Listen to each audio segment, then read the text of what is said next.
Hello मेरे सभी विद्यार्थियों, आप सभी का फिर से एक बार स्वागत है हमारे यूट्यूब चैनल में। तो आज तो आप हमारा थंबनेल देख के समझ ही चुके हैं कि हम आज क्या पढ़ाने वाले हैं। क्लास 10th का रियल नंबर चैप्टर फर्स्ट है हमारा, जिसका हम लोग क्या देखने वाले हैं, इंपॉर्टेंट एमसीक्यू। ये आपके एग्जाम के पॉइंट ऑफ व्यू से भी क्या होगा, इंपॉर्टेंट होगा, और आपकी नॉलेज और आपकी समझ, ये दोनों चीज़ें आपके यहाँ से क्या होंगे, थोड़ा लेवल अप हो जाएगा। ठीक है, तो आइए आज की वीडियो को या क्लास को हम लोग क्या करते हैं, स्टार्ट करते हैं। तो आज का पहला क्वेश्चन हमारे पास ये है, वह न्यूनतम संख्या कौन सी है जिसे 1056 में जोड़ा जाना चाहिए ताकि वह संख्या 23 से विभाज्य हो जाए। इंग्लिश में भी पढ़ देता हूं। What is the least number that must be added to 1056 so that number is divisible by 23?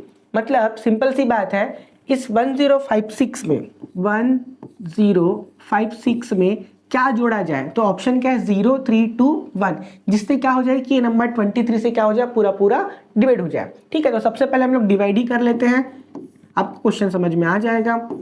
तो कितने टाइम्स आएगा, 23, 20 का टेबल अगर लेते हैं हम लोग तो 4 टाइम्स। ठीक है, 4 3 ज़ा 12 का 2 कैरी 1, 4 2 ज़ा 8 और ये 9। ठीक है, 5 में से 2 जाएगा, कितना बचेगा आपका 3 और यहाँ से 1। उसके बाद रिमाइंडर ये 6 यहाँ पे आ जाएगा, तो 136 बच रहा है। ठीक है, अब 23 को डिवाइड करते हैं, कितने टाइम्स जाएगा, 5 6 टाइम चेक करते हैं, 23 इंटू 6, 6 3 ज़ा 18 का 8 कैरी 1, 6 2 ज़ा 12 और 1 138। देखो अगर हम लोग 23 का टेबल कितने टाइम लेते हैं, 6 टाइम, तो कितना आना चाहिए, 138 आना चाहिए। ठीक है, तो देखो यहाँ पे कितना कम हो रहा है, 2 नंबर, कितना कम हो रहा है, 2 नंबर यहाँ पे कम पड़ रहा है। अगर ये क्या होता, 1058 होता, तो ये नंबर 23 से पूरा पूरा क्या हो जाता, डिवाइड हो जाता। तो उस हिसाब से हमारा ऑप्शन नंबर सी जो 2 है वो क्या हो जाएगा हमारा राइट आंसर। इसमें हम लोग 2 ऐड करेंगे, जिससे ये जो नंबर है वो क्या हो जाएगा, पूरी तरह से डिवाइड हो जाएगा। तो नेक्स्ट क्वेश्चन की ओर चलते हैं। ये रहा हमारा अगला क्वेश्चन। तो क्या लिखा है, which number is divisible by 11? कौन सी संख्या 11 से विभाज्य होगा। मैं चाहता हूं कि आप सभी बच्चे आंसर बनाने से पहले एक बार खुद से अपने आप से बना के देख लीजिए और आंसर हमें कमेंट भी कर दीजिए। ठीक है, चलिए तो क्वेश्चन की ओर चलते हैं। क्या पूछा है, इनमें से कौन सा नंबर 11 से डिवाइड होगा। तो क्वेश्चन सिंपल है, क्या लिखा है, पहला 1516, 1516। ठीक है, उसके बाद क्या लिखा है, 1452, नेक्स्ट है 1011, उसके बाद है 1121। ठीक है, तो ये नंबर तो नहीं होगा। उसके बाद 1 ये भी नहीं होगा, 121 ये भी नहीं होगा। ठीक है, ये आपका जो है ऑप्शन नंबर बी क्या होगा, राइट आंसर। अब मुझे कैसे पता चला, तो आप लोगों ने 6 या 7th या 8th क्लास में, तीनों क्लास में है ना, एक रूल पढ़ा होगा। कौन सा, इवन प्लेसेस और ऑड प्लेसेस दोनों के बीच का डिफरेंस। यहाँ पे 4 5 और 1 कितना हो गया, 6, और 4 और 2 कितना हो गया, 6। दोनों के बीच का डिफरेंस क्या आना चाहिए, 0, या से 11 का मल्टीपल बोल सकते हैं। 11 का क्या आना चाहिए, टेबल आना चाहिए, या तो दोनों का डिफरेंस क्या आना चाहिए, 0 आना चाहिए। ठीक है, आई होप आपको समझ में आया होगा। अगर आपको नहीं समझ आ रहा है तो आप कमेंट करिए, आपके लिए पर्सनल वीडियो इसमें बनाया जाएगा। ठीक है, क्वेश्चन नंबर 3 क्या है, द नंबर पाई इज, पाई क्या नंबर है। ठीक है, पाई क्या है, इसका आंसर तो आप सभी बता सकते हैं। क्या लिखा है, natural number, rational number, irrational number, rational और इरेशनल नंबर। तो बड़ा ही सिंपल आंसर है इसका कि देखो जनरली केस में क्या होता है, ये होता है पाई, और हम लोग क्या वैल्यू लेते हैं, 22/7, और डेसिमल में भी ले लेते हैं 3.14 एंड समथिंग।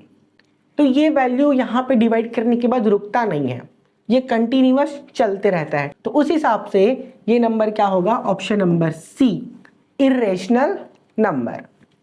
आई होप आपको समझ में आया होगा। क्वेश्चन नंबर 4 क्या लिखा है, the product of 3 consecutive positive integer is divisible by, 3 क्रमागत धनात्मक पूर्णांकों का गुणनफल किससे विभाज्य होता है। क्या लिखा है, प्रोडक्ट ऑफ 3 कॉन्जिक्यूटिव, कॉन्जिक्यूटिव मतलब क्या होता है, कंटिन्यूअस नंबर। तो कॉन्जिक्यूटिव नंबर क्या हो जाता है, जैसे कि आपका ले लिया आपने 1 2 3, ये 3 कॉन्जिक्यूटिव नंबर हैं। आप कुछ भी ले सकते हैं, 6 7 8, और भी ले सकते हैं 11 12 13, उसके बाद ले सकते हैं 9 10, और क्या हो जाएगा 11। तो पूछा इसने 3 क्रमांक धनात्मक पूर्णांकों का गुणनफल मतलब इनका मल्टीप्लिकेशन किससे डिवाइड होगा, 4 से होगा कि 6 से होगा कि ओनली 1 से होगा कि नो कॉमन फैक्टर, मतलब इनके बीच कुछ भी कॉमन नहीं होगा। तो ध्यान से देखो, अगर इन दोनों को मल्टीप्लाई करते हैं तो कितना आ जाएगा 6, ये नंबर तो 6 से क्या हो रहा है डिवाइड हो रहा है, 4 से नहीं हो रहा है। और भी देख लेते हैं 6 7 8, अब देखो यहाँ पे क्या हो रहा है, ये तो नंबर 6 से होगा ही होगा डिवाइड, 4 से भी हो रहा है, किससे किससे हो रहा है, 6 से भी हो जाएगा 4 से भी हो जाएगा। यहाँ पे देखेंगे यही नंबर 6 से भी होगा आपका, और यही नंबर आपका किससे होगा 4 से भी, लेकिन हमको तो एक ही ऑप्शन देना है ना। यहाँ पे हम लोग देख रहे हैं अगर इसका मल्टीप्लाई करते हैं तो ये हो जाएगा 3 से जाएगा और ये जाएगा 2 से, तो 3 2 से किससे जा रहा है 6 से। तो हमने कॉमनली क्या देखा कि कोई भी अगर हम लोग 3 कंटिन्यूअस नंबर लेते हैं तो वह नंबर किससे डिवाइड होगा 6 से। तो ऑप्शन नंबर बी हमारा क्या हो जाएगा राइट आंसर। चलते हैं क्वेश्चन नंबर 5, क्या लिखा है, the largest number that will divide 398 436 542 leaving remainder 7 11 and 15 respectively, वह सबसे बड़ी संख्या जिसमें को विभाजित करने पर क्रमशः 7 11 15 क्या बचता है, शेष बचता है। ठीक है, तो आपको समझ में आ रहा होगा सीधा सीधा किसका क्वेश्चन है, एचसीएफ का। किसका क्वेश्चन है, एचसीएफ का। तो सबसे पहले जो रिमाइंडर बचता है उन नंबर को हम लोग यहाँ से क्या करते हैं, पहले ही हटा देते हैं। तो क्या हो जाएगा 398 में कितना रिमाइंडर देता है 7, तो 7 हटा लेते हैं, तो ये हो जाएगा 1 9 और ये 3। क्योंकि किसी भी नंबर से बड़ी सी संख्या मतलब क्या, एचसीएफ। तो एचसीएफ से जब इसको डिवाइड करेंगे तो क्या बचेगा, वहां पे 7 बचेगा, तो 7 हमने पहले ही निकाल दिया। इसके बाद 4 6, इसमें कितना बचेगा 11, ये भी निकाल लेते हैं। 6 में बन गया आपका 5, 3 में बन गया 2, और ये हो गया 425। नेक्स्ट है 5 4 2, इसमें बचता रिमाइंडर आपका 15, तो 2 बन जाएगा 12, 12 में से 5 ही आपका बच जाएगा 7, में बन गया 2, और ये हो गया 527। आप ऑप्शन से भी जा सकते हो, ठीक है। इनका एचसीएफ 11 तो आने वाला है नहीं, ठीक है, और इनमें किसी भी तरीके का 2 भी कॉमन नहीं दिख रहा है। 2 कॉमन नहीं है मतलब ये भी नहीं हो सकता क्योंकि इसमें 2 छुपा है। 45 में क्या क्या है, 15 है, तो 15 तो आ ही नहीं रहा, 5 ही कॉमन नहीं निकल पाएगा इनमें से क्योंकि इसमें से 5 आएगा नहीं, तो 45 भी नहीं होगा। तो ऑप्शन से सीधा सीधा पता चल रहा है कि हमारा जो आंसर है इन सभी का एचसीएफ वो क्या होगा 17 होगा। बट सॉल्व कर लेते हैं, तो आप किसी भी 2 नंबर को ले सकते हो। 527 इसको हम लोग डिवाइड करते हैं 425 से, ठीक है, तो कितनी टाइम्स आएगा 1 टाइम्स, कितना बच जाएगा यहाँ पे 7 में से 5 गया 2, 2 में से 2 गया 0, और ये हो गया 102। लॉन्ग डिवीजन मेथड से हम लोग क्या निकाल रहे हैं एचसीएफ, है ना। क्या हो जाएगा, ये चले जाएगा पूरा 4 टाइम्स, 4 2 ज़ा 8 0, 4 1 ज़ा 4, 15 में से 8 गया 2, और ये 7, ये चले जाएगा 17, 17 8 25, ठीक है। अब ये 102, तो 17 के टेबल में 102 आता है। 7 6 ज़ा 42, 6 1 ज़ा 6, और ये 10, तो कितनी टाइम चले गया 6 टाइम। तो ये हमारा लॉन्ग डिवीजन मेथड था जिससे हमको पता चला 425 और 527 का एचसीएफ कितना आ रहा है 17, क्योंकि 17 से डिवाइड हुआ इसलिए एचसीएफ क्या होगा हमारा 17। तो ऑलमोस्ट आपको समझ में आ चुका था पहले ही कि अगर हम ऑप्शन से जाते हैं डायरेक्टली तो 11 34 और 45 बाहर हो चुका था ऑप्शन। क्वेश्चन क्या है हमारे पास, express 98 as a product of its prime, 98 को उसके अभाज्य संख्याओं के गुणनफल के रूप में व्यक्त करें। तो लिखा क्या है 98, तो आप सभी को पता होगा 14 7 ज़ा कितना होता है 98 होता है। तो 14 को और क्या लिख सकते हैं हम लोग 2 इंटू 7, ऑलरेडी 7 है, तो क्या हो जाएगा 2 1 टाइम्स और 7 कितने टाइम्स, 2 टाइम्स। तो ये इसका प्राइम फैक्टर हो गया। तो नंबर सी हमारा क्या हो जाएगा, राइट आंसर। ठीक है। क्वेश्चन नंबर 7, कुछ पूर्णांक p के लिए प्रत्येक सम पूर्णांक का रूप है। For some integer p every even integer of the form. मतलब यहाँ पे आपको क्या बोला है कि हमेशा इवन नंबर होना चाहिए। कैसा होना चाहिए, इवन नंबर के लिए आपको एक स्टैंडर्ड फॉर्मूला देना है बोल सकते हो, या एक अलजेब्रा देना है बोल सकते हो। ठीक है।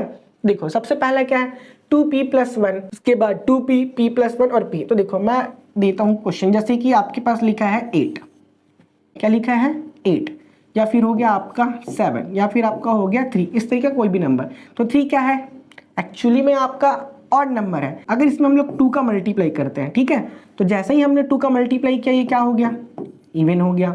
अगर ये 7 है, ये भी क्या है, ऑड है, इसमें हमने 2 का मल्टीप्लाई किया, ये क्या हो गया, 7 × 2 = 14। अगर कोई नंबर पहले से ही इवन है लेकिन फिर भी हमने 2 का मल्टीप्लाई किया तो भी वो क्या रहेगा, इवन ही रहेगा। मतलब फॉर्मूला क्या बन रहा है, 2 × p का। तो ऑप्शन नंबर बी ये हमेशा क्या हो जाएगा, 2p क्या हो जाएगा, एवरी इवन इंटीजर। ठीक है। नेक्स्ट क्वेश्चन है, for some integer p every odd integer. कुछ पूर्णांक p के लिए प्रत्येक विषम पूर्णांक का रूप होते हैं। सेम क्वेश्चन था, इसके पहले वाला क्या था आपका, इवन का था, ये किसका है, ऑड का है ना, ऑड नंबर। इसमें भी ले लेते हैं, कुछ इवन और कुछ ऑड ले लेते हैं, जैसे कि 5। तो देखो ये सभी क्या है, कुछ इवन है कुछ ऑड है, हमको क्या चाहिए, ऑड नंबर चाहिए। क्या चाहिए, ऑड नंबर। तो अगर इसमें मैं 2 का मल्टीप्लाई करता हूँ कितना हो जाएगा, 6 के बाद इसमें 2 का मल्टीप्लाई करते कितना हो गया, 8, इसमें 2 का मल्टीप्लाई कितना हो गया, 10, इसमें 2 का मल्टीप्लाई किया कितना हो गया, 14, इसमें 2 का मल्टीप्लाई किया कितना हो गया, 12। मतलब जब भी हम किसी नंबर में 2 का मल्टीप्लाई करते हैं तो वो नंबर हमेशा क्या हो जाता है, इवन। क्या यहाँ तक तो बात समझ में आ गया। अब यहाँ से देखो इवन नंबर आ चुका है, चाहे आप इसमें +1 करो चाहे आप इसमें -1 करो, वो हमेशा क्या देगा, ऑड नंबर बनाएगा। क्या नंबर बनाएगा, ऑड नंबर। कब, 2 से मल्टीप्लाई करने के बाद। तो जैसे ही +1 करेंगे, +1, सभी नंबर किस में चेंज हो जाएगा, सभी नंबर किस में चेंज हो गया, ऑड नंबर में। ठीक है। अभी तो हमने प्लस किया है, इन केस अगर हम माइनस करते तो भी ये क्या हो जाता, ऑड हो जाता। तो इसमें देखो 2p + 1, 2 का मल्टीप्लाई एंड +1, ये हमेशा क्या देगा, ऑड नंबर देगा। इसके लिए 2 केसेस है, दोनों बता देता हूँ। क्या हो जाएगा, एक तो 2p + 1, ये भी आपको ऑड का रहेगा, को ध्यान में रखेंगे। दूसरा 2p - 1, ये दोनों केस किसके लिए हैं, आपके ऑड के लिए।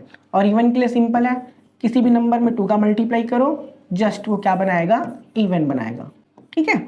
तो क्वेश्चन नंबर 9 क्या लिखा है, m² - 1 is divisible by 8 if m is, m² - 1 8 से विभाज्य है यदि m क्या है। ठीक है। तो सिंपल सी बात है, इसको रख ही लेते हैं, m² - 1, इसका जो आंसर है वो किससे डिवाइड होगा, 8 से। तो हमें पूछा है किसका वैल्यू, m² का। ठीक है। तो अगर मैं यहाँ पे रखता हूँ 2 का स्क्वायर मतलब हो जाएगा 4 - 1 तो कितना हो जाएगा, 3। ये तो बहुत छोटा वैल्यू हो गया, थोड़ा सा बड़ा लेते हैं। ठीक है।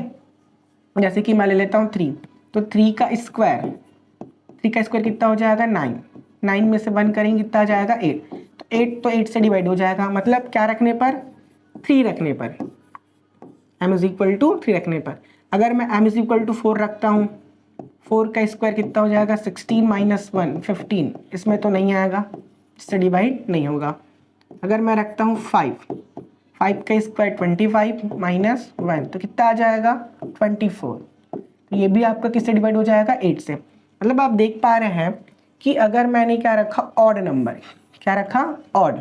7 रख के देख लेते हैं, 7 का स्क्वायर कितना हो जाएगा आपका, 49 - 1 48, ये भी आपका 8 से क्या हो जाएगा, डिवाइड। तो जब भी हमने क्या रखा, ऑड नंबर, m = क्या रखा, ऑड,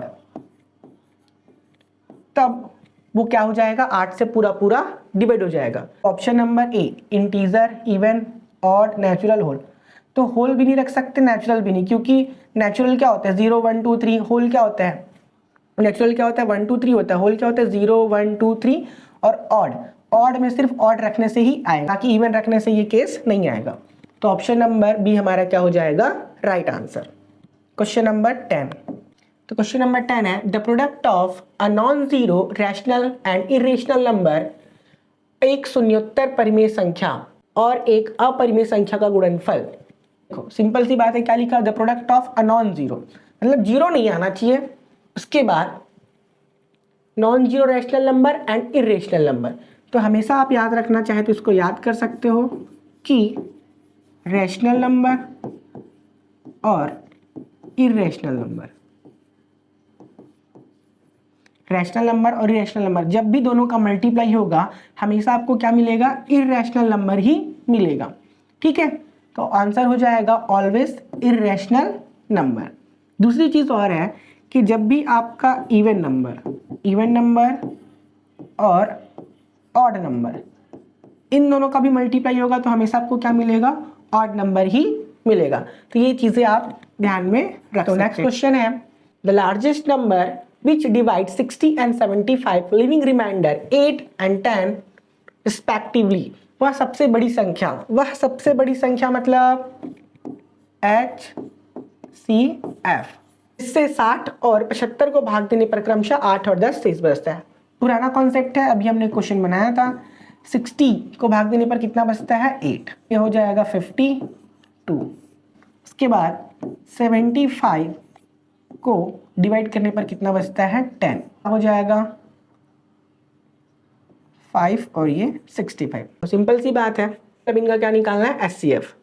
तो देखो 260 तो होने वाला नहीं है, 75 भी होने वाला नहीं है, 65 तो हो ही नहीं सकता, बच गया क्या, 13। तो 13 ही क्या हमारा HCF होगा, दोनों 13 से डिवाइड होंगे।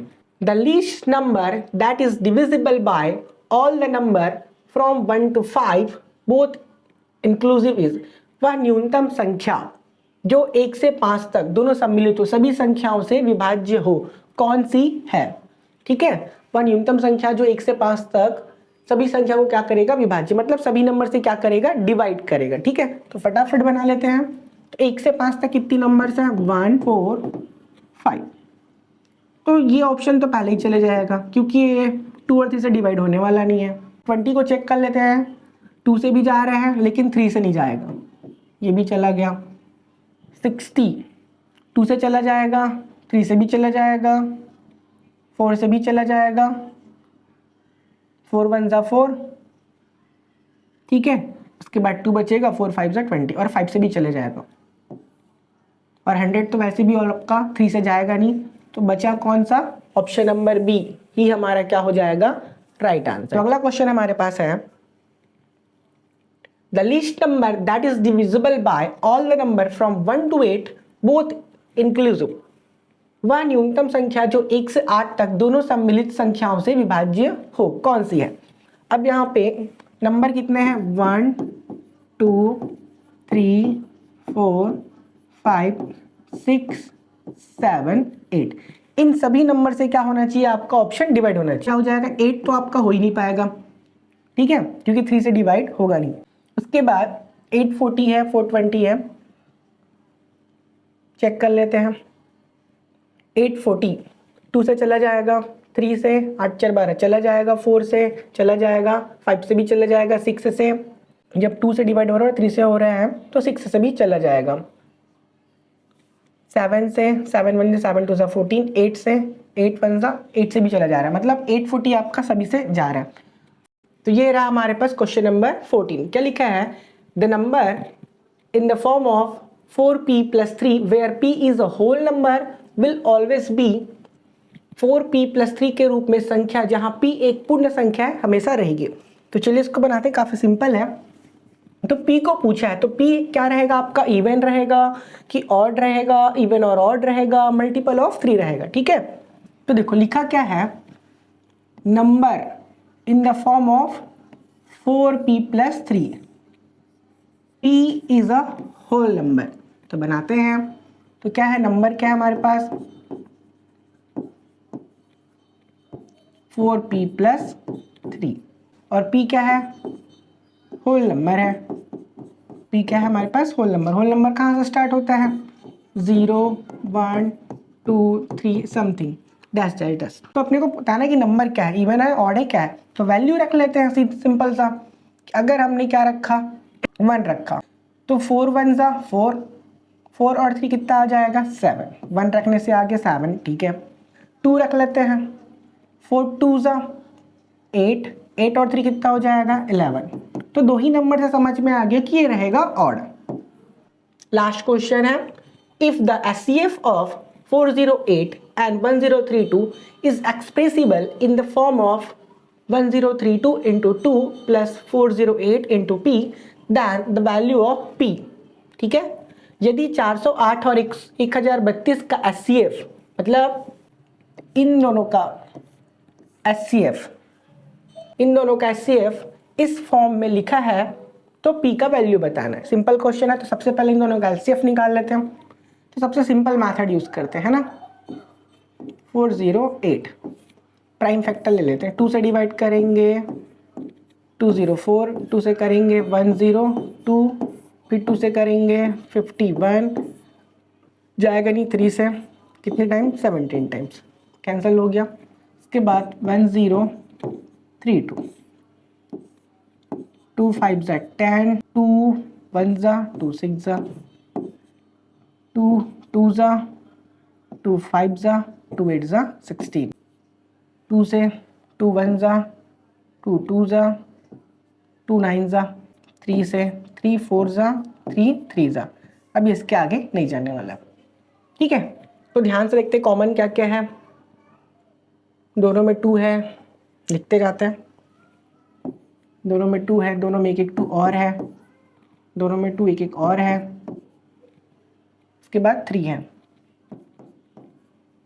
2 2 ज़ा 4, 4 2 ज़ा 8, 8 3 ज़ा 24।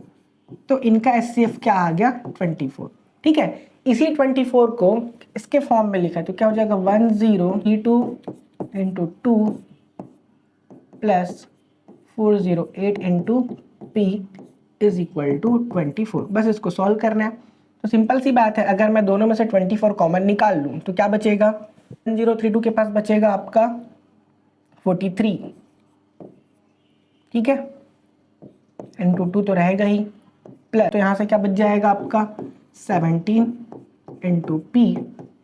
तो जब दोनों से 24 हमने कॉमन निकाला, ठीक है, तो ये क्या हो जाएगा 24/24 कैंसिल हो जाएगा, ठीक है। तो बच जाएगा यहाँ पे 1, ठीक, कितना हो जाएगा 3 2 ज़ा 6 86, 17 पी और ये कितना हो जाने वाला है 1, तो 1 माइनस 86 तो कितना आ जाएगा -85। तो p इज इक्वल टू 17 से डिवाइड करेंगे, कितना आ जाएगा p इज इक्वल टू -5। तो ऑप्शन नंबर बी हमारा क्या हो जाएगा राइट आंसर। इस तरीके से हमने टोटल 15 क्वेश्चन किए, एक एक करके सभी चैप्टर के 15 क्वेश्चन हर चैप्टर से एमसीक्यू करने वाले, जो कि आपके बोर्ड एग्जाम के पॉइंट ऑफ व्यू से क्या रहेगा इंपॉर्टेंट रहेगा, ठीक है। आप सभी को थैंक यू वीडियो देखने के लिए। आपको वीडियो कैसा लगा, क्वेश्चंस कैसे थे, कमेंट करके हमें ज़रूर बताएं। अगर आपको वीडियो पसंद आई होगी तो चैनल को सब्सक्राइब करें और वीडियो को लाइक करें और अपने दोस्तों तक शेयर करें। मिलते हैं नेक्स्ट क्लास में, तब तक के लिए अलविदा, थैंक यू।